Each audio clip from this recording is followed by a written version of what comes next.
Full Shqip.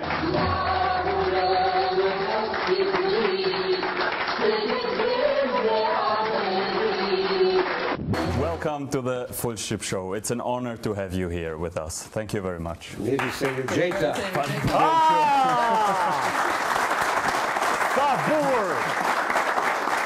se ju gjeta. Unë jam shumë lumtar që jam me ju sot. O, të rritë zoti. Je I marrë. Ja. Edhe kështu. Ja.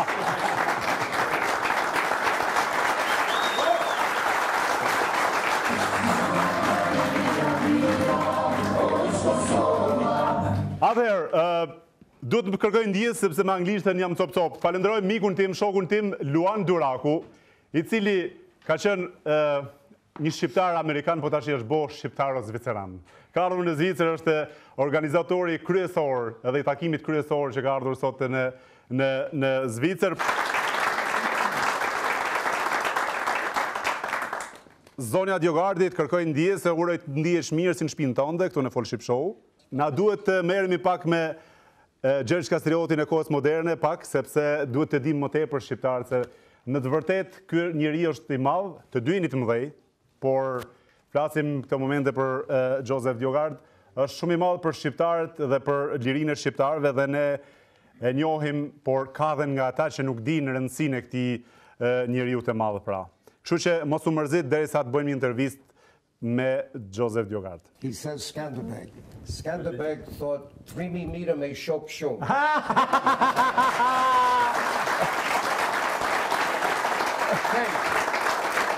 Ja. Jemi munduar që të dekorojmë këtë studio ekstra për juve, kemi shkruajtur edhe atje USA për respekt Amerikës. Tani, I dashur zoti DioGuard, kemi dëshirë të dim për ty paka shumë për shqiptarë që na ndjekin, ja miliona shqiptarë që na ndjekin. Ne e dim që origjinën tënde e ke shqiptare dhe e dim që dikush është I fortë në Amerikë që na përfaqëson shumë mirë. Por, a ka mundësi na tregu saktësisht nga është origjina jote e saktë? Baba im Arbresh, prej Katundi Greci in Italia. So, I am from a very important population of Albanians who escaped the Ottoman Turks in the 15th century into Italy. After 25 years that Skanderbeg fought so hard, and then, as you know, he died, he got sick, his son could not carry on what he did, and they had to run away from how difficult it must have been in the 15th century to come to Italy. And that's where they are today. 51 Albanian-speaking villages in Italy today, still speaking Arbresh. My father came to the United States in 1929 at only 15, speaking only two languages, Italian and Albanian, not English. He had to learn the English. I'm happy to be here. Bukur shumë. I dashur zoti DioGuard. Well and very good. Thank you for the information. Babai, faleminderit publik I dashur. Kamera, kthej pak ka publiku se sonde kemi publik simpatik. Ja, sonde kemi edhe mish dhe shqiptarë amerikanë që kanë ardhur eksa nga Amerika këtu. Duhet I përshëndesim, por babai juaj ka lindur në Itali, ju keni lindur në Amerikë, por jeni rritur në një lagje italiane në Amerikë pra. Kur e kuptuat ju që jeni shqiptar?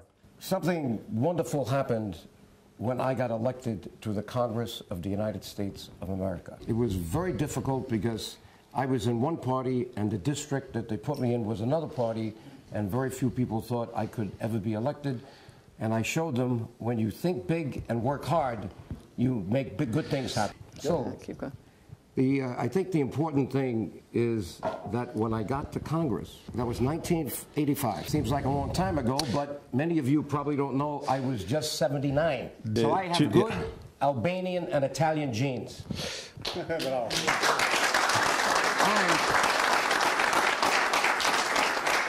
When I went to Congress, no Albanians knew me in the United States because I was raised in the Italian section of the Bronx. And my district is north of the Bronx. It's Westchester County, had all kinds of people, very few Albanians, many Italians, many Jews, Irish, you name it. I had to really tell them who I was and why I wanted to serve in Congress. And one last point. My father spoke Albanian, but when I was being raised in the Bronx, they had no education when they came, my mother and father, from Italy, and I did not know the history of the Albanian people. I learned it when they discovered my father. Some Albanians came to my events as a congressman in the first year, and they said they heard my father speaking Albanian to his sister, and they came running to me. We thought that you were Italian-American. I said, no, I'm also Albanian. And that's how it all started. Yes. So we have to thank God that I had this opportunity, because when I discovered that I had these good Albanian roots, and I was in Congress, and I saw Milosevic coming to Kosovo, this is 1987. I said, I have to now help these Albanian people, because they did not have a voice.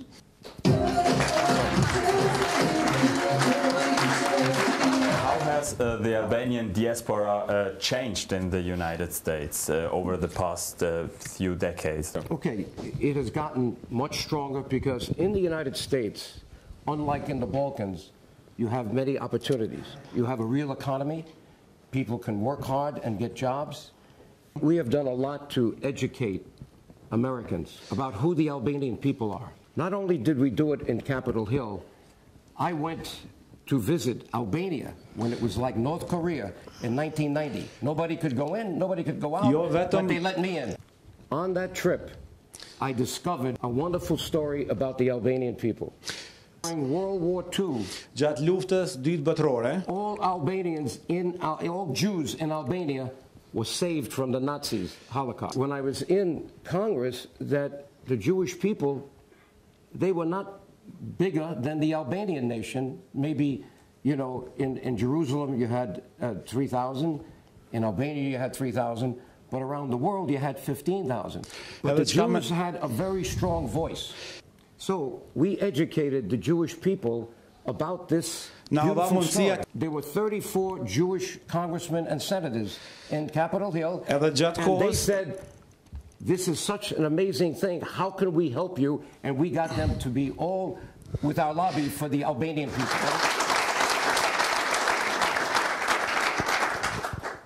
When I met Shirley, she was a publisher, book publisher. And she was in international politics already. She was writing a book about Yugoslavia's ethnic nightmare. So she wrote a wonderful article in 2006 that appeared all over the Jewish papers, Jewish Survival in Albania, the Ethics of Besa. This is what we did. We educated the world about how good the Albanian people are, that they would risk their lives to save others. Now, one more point. You have to know that this is not a finished story. It's still in process. The world still doesn't know that without Kosovo, you would not have so many Jews in Albania, because they were on the border and the Jews came from Germany, Austria, across. Yugoslavia was controlled by the Nazis, but Albania was controlled by the Italians in the beginning, and they were much more accommodating. So they had to get the Jews from Yugoslavia, Kosovo, over the border into Albania. And we're now going to tell that story starting next year in a big way, and you see how powerful now we're going to be around the world when the Jews find out that the story is even bigger than they thought. I'm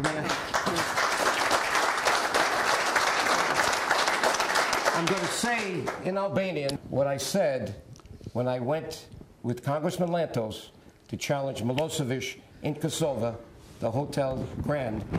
I said to the Albanian people there, Mojnan moski frike se ke gjemte namari.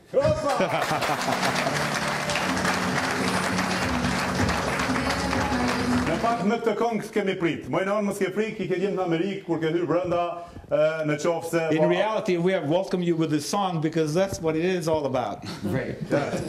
Shumë mirë, bravo.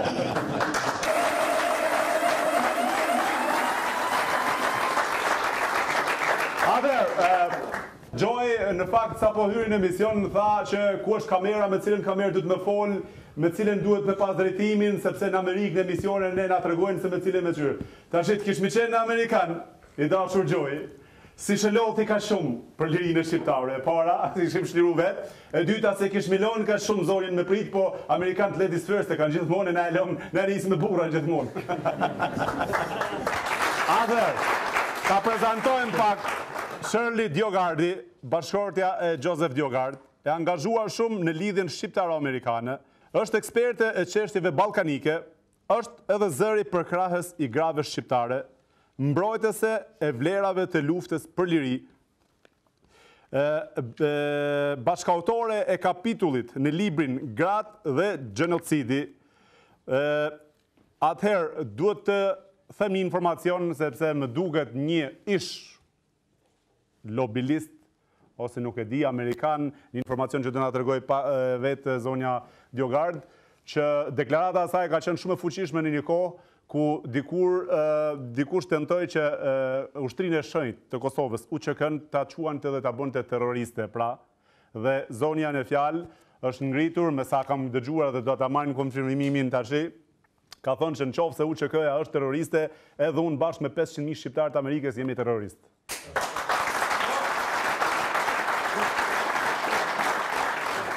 Joe and I worked actively with the Senate and the House of Representatives, and we worked specifically with the leaders in the foreign relations committees. And we all know something very, very terrible happened at the beginning. First, we know about what Milosevic said on the field of blackbirds against Albanians. We knew that.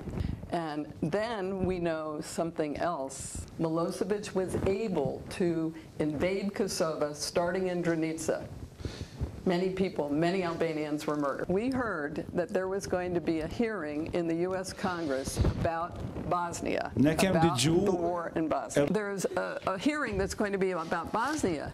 And I went to the U.S. Congress and said, no, this hearing has to change. The focus needs to be on Kosovo. And the reason why is that our envoy, Gelbard, had given the green light to Milosevic to come into Kosovo, gave him the green light. Because Gelbard, he was an ambassador? Ambassador Gelbard, Ambassador Gelbard, ja ka dhënë dritën e Gelbard Miloshit me ardh. And why was he able to do that? Because he said that UÇK are all terrorists. I knew this was not true. I knew that Albanians were facing genocide, and I had a long experience as a publisher in other countries where once they say that these are criminals, no weapons will be allowed through, just as no weapons were allowed into Bosnia. So I succeeded in getting members of Congress to ask Mr. Gelbard questions. They said, is it true that UÇK is a terrorist group? And he had to say, I made a mistake. It's not true. So overnight, the weapons came into Kosovo, and overnight, all of our media in the United States changed the statement. They no longer referred to Albanians as terrorists.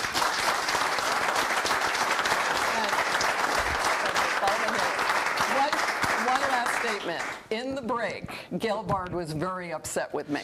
He believed that KLA was terrorist. I said, Mr. Gelbard, if KLA are a terrorist group, then I'm KLA and all Albanians are KLA.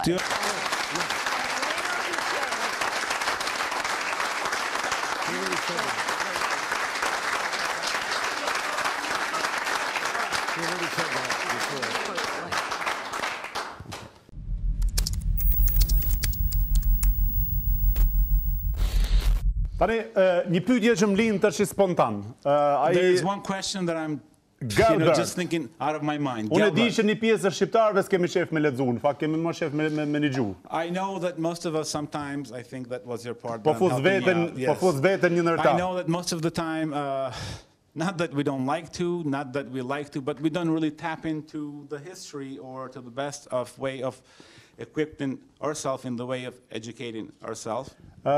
Si ka mundësi pra që Amerikanët kanë eksperta, kanë lexues, kanë poet, kanë shkrimtar. How could it be possible that, you know, as we all know, that, you know, Americans have the best of everything? Gelbert është bazuar në fjalët e Miloševićit pra për shqiptarët e Kosovës. Ambassador Gelbert was based on the Milošević words. Po, edhe ne quhemi, edhe jo quhemi, po jemi një ndër popujt më të vjetër në Europë. At the same time, you know, we are Pse ka pas kaq të vështirë Amerika the oldest nation in Balkans surrounding Europe.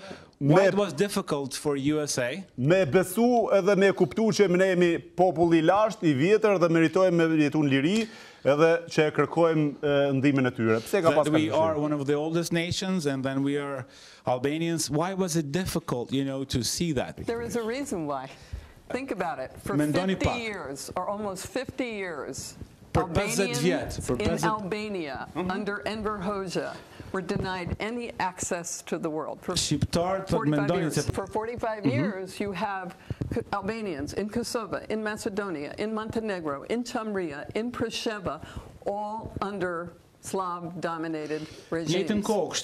And then for 45 years, the Serbs, though, were going into the United States. They were setting up Slavic studies departments in our university. And they were in partners with then the Soviet Union, the Russians, and Kanyug was sending in its messages and their messages. So by the time the Bosnian War starts and the Kosovo War, they did not have any real knowledge of the Albanian dimension of the Balkan crisis. Only the rising up of Kosovars, and then even people like Gelbard saw the genocide against Albanians. Only then did they change. Në këto momente që flasin, si na shikon Amerika neve? Talk about our meeting. We just went to Washington. The timing was such that we did it a week before we came here. We met for 4 days with the leaders of foreign policy in the Senate and the House. And we see now the danger to the Albanian people who don't have the presence that they had before, because you have now the Serbs, Vučić, spending money with big lobbying firms. These are corrupt people in Serbia. And Vučić continues to lie like Milošević. And, you know, people say, well, you know, maybe this is true.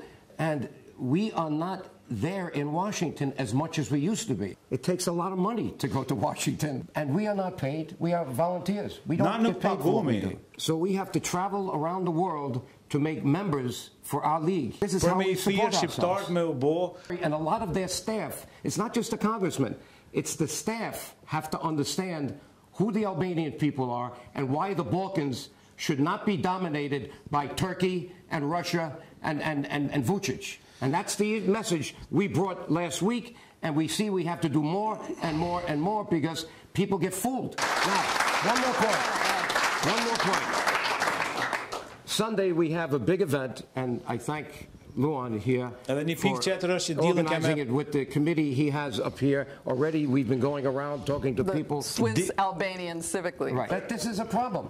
But young people now have to be educated about what we did so they can build on it. We hope that they will someday run for the Congress. And that's why when we brought this card, look what we did here. This has this is a flash drive with 16 gigabytes. So if you want to know what we did for 30 years, you put this in your computer and you'll see all the hearings, all the rallies for 30 years, and that's how we're going to educate these young people, because they don't know. They weren't around when I was doing this. And we have to teach Albanians to work together. May I add to that?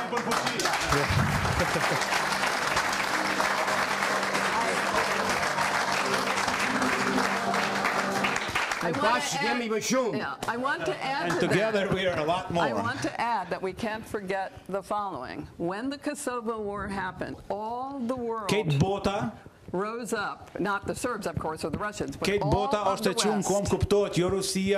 Europe and America rose up in support of Albanians. But as soon as the war was over, tragically, Albanians began to fractionalize, identifying only with a certain political party, identifying only with a certain political leader. Too many parties in Macedonia, too many parties in Kosovo, too many parties all over the Albanian world, and it's tough to have a united message. Let me finish. What I want to say... What I'm trying to say, we all need a wider vision. One, to oppose Turkey and Russia coming into Europe. Albanians are the most pro-American, pro-European people in the world. Albanians are Jews, Orthodox Christian, Roman Catholics, and Muslims living side by side in harmony for centuries. We represent the ideal. Again, we must come together around this identity and go forward.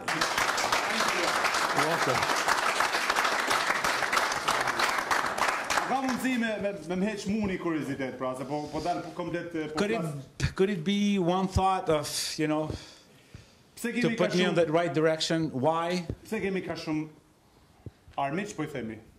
Why do we have so many enemies around us? As far as Balkan. Or, you know, let's just leave Balkan alone. You know, maybe outside of Balkan, in surroundings where we had in Europe. This goes back in history, and you have to understand. And Albanians have to overcome a lot of lies and a lot of political manipulation. And it really all started when Skanderbeg died, because the Albanians were occupied for 425 years, starting in the 15th century until Ismail Somali in 1912. Now, Albanians became very successful in the Ottoman Empire. They were the most powerful. They had no choice, because when the Ottomans came in the 15th century, they were like ISIS. They forced you to change your name, forced you to change your religion, and that's not right, but they got stuck 425 years ago, and that was one of the problems that started today. And here's the main point. The Ottoman Empire collapsed from corruption, inefficiency, and so many things in 1912. In 1840, the Greeks already got out of the Ottoman Empire. In 1860, the Serbs got out. And they had no respect for the Albanian people. They started to talk against the Albanians all over Europe. Ismail Somali put the flag in Vlora. Nobody said they're going to recognize this independence of Albania. It was an American president in 1919, Woodrow Wilson, that prevented Albania from disappearing. He made a compromise. All right, we made one state Albania with half the Albanian people and the other half in a new state called Yugoslavia. That's the problem. Let me add. The Albanian dimension of the Balkan conflict is not yet resolved. We have Kosovo not recognized by all of the European Union. Kosovo can't get into the EU. And Albanians in Macedonia, Montenegro, Shqip Valley, are still under their second and third class citizens in their own countries. So, in my opinion, again, it is our job, those of us who are in a free situation like the United States, or as you are in Switzerland, Germany and Austria, to be a strong to begin, I want to finish. I want to finish. Yes. Show the Galicia here. Show the Galicia. One last thing. To begin to understand that it's not a gun anymore. It's not a weapon. It's a pen. It's the press. It's the parliaments of the world. Can I add this? Yes. And during the war, it was very easy to raise money for guns. All Albanians said, oh, we need to win guns. Very difficult to raise money to spread the good information around the world. And that's why we have this lobby. And that lobby has to be strong. And that's why we came to Switzerland, because we want to see now a Swiss Civic League to lobby European Union to get both Kosovo and Albania in the European Union while we work in Washington. Ja.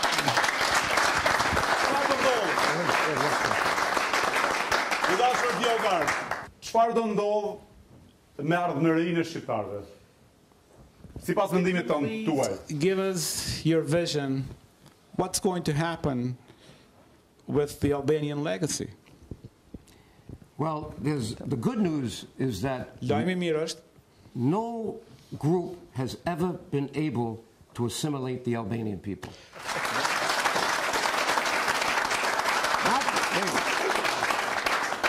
Not the Romans, not the Turks, jo Romans, not the Greeks, jo Turks, not the jo Greks, Slavs. jo Slavt. Askush nuk ka mund m'ja dal me mshel shqiptar. And nobody has ever been able to take away the language, this beautiful Albanian language, Shqip, from the Albanian people. And if you want to kill a people, you got to first take away their language. And then the culture goes, and then pretty soon they become part of another place. That's not going to happen. Albanians are too strong. Yeah.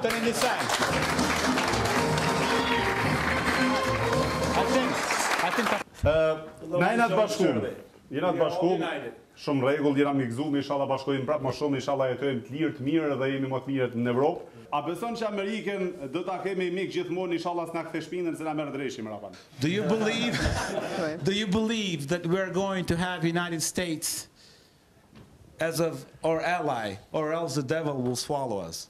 You know, when I first got into this issue and saw how pro-American and pro-democratic the Albanian people were in their blood, in their genes. And I'm going to say something very creative that people are going to think is crazy. I said, you know, why shouldn't Albanians in Kosovo and Albania, especially Kosovo, why shouldn't they be the 51st state of the United States of America?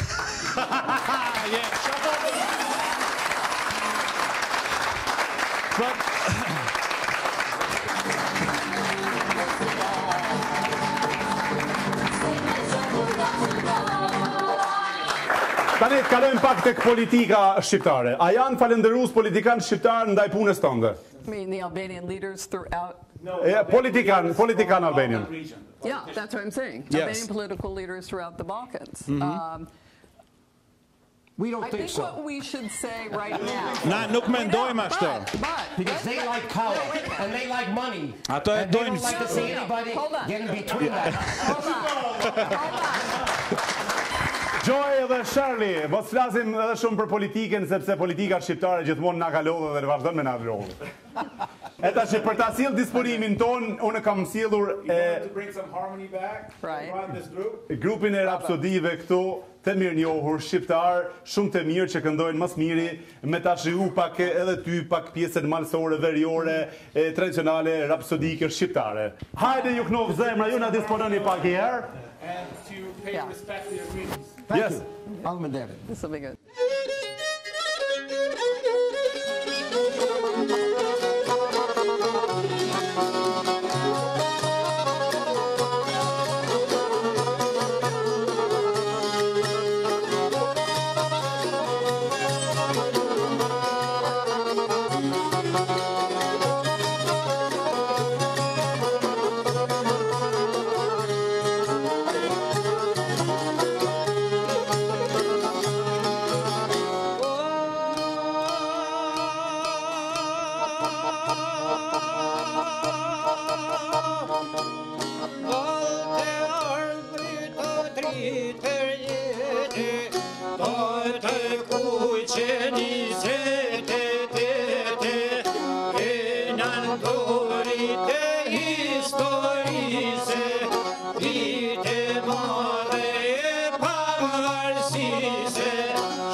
Shumë të dashur miqtë e mi, rapsodit e mrekullueshëm. Së bashku ne do kemi mundësi një herë tjetër, Jozef, që të vini edhe me na knu më gjatë, edhe për intervistë kam dëshirë me fol me juve pak, se gate kemi qu pa fol bashkë. E kështu që do t'ju marrë në pyetje. Faleminderit shumë. Do të falenderojmë dhe do t'ju lëmë nën shoqërinë e shoqatës Bashkimin e Ushtër. Pastaj do kërcejnë vallën e tyre. Faleminderit shumë që keni ardhur sot, Jeni të mrekullueshëm, ju duam shumë. Atëherë.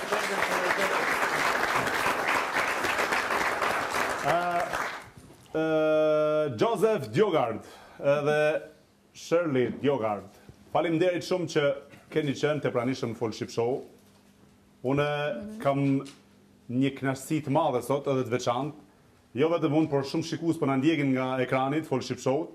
Edhe besoj edhe ata e kanë ndjekur intervistën, po e ndjekin dhe kanë pas emocione, në fakt dhe kanë pas kurreshtje me pa intervistën me juve.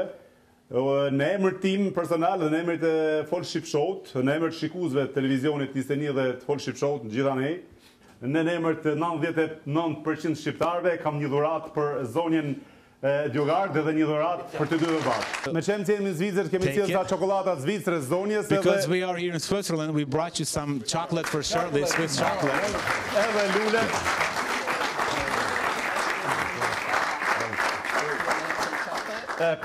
Mundesh për 2 sekonda ta mbash e dashur edhe. And then we have another. Edhe një pikturë e kemi bërë ekstra për another picture.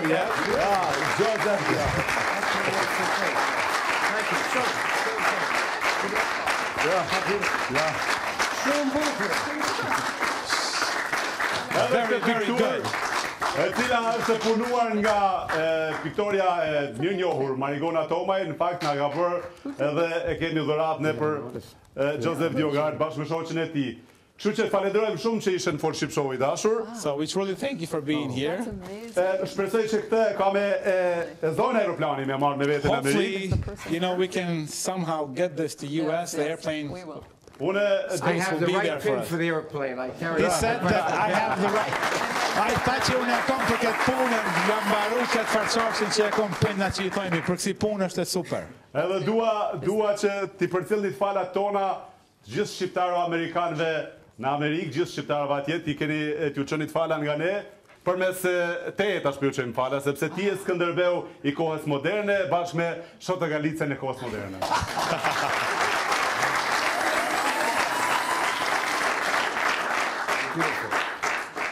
In Albanian, I want to conclude, Moski frike se ke shumë shok edhe Djem në Amerikë. Shumë shok edhe miq in Washington and America. Thank you for bringing us the full ship. Absolutisht knasi, faleminderit shumë. Faleminderit shumë se ishit pranishëm. E dua një mesazh i dashur DioGuardi për shqiptarët që po na ndjekin. Një mesazh në përgjithësi.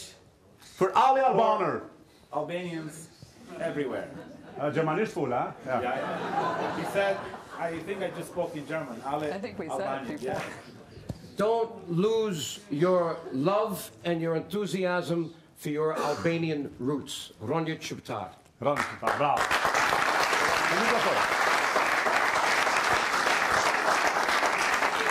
Bukur shumë, faleminderit shumë, faleminderit shumë. Thank you very much, thank you very much.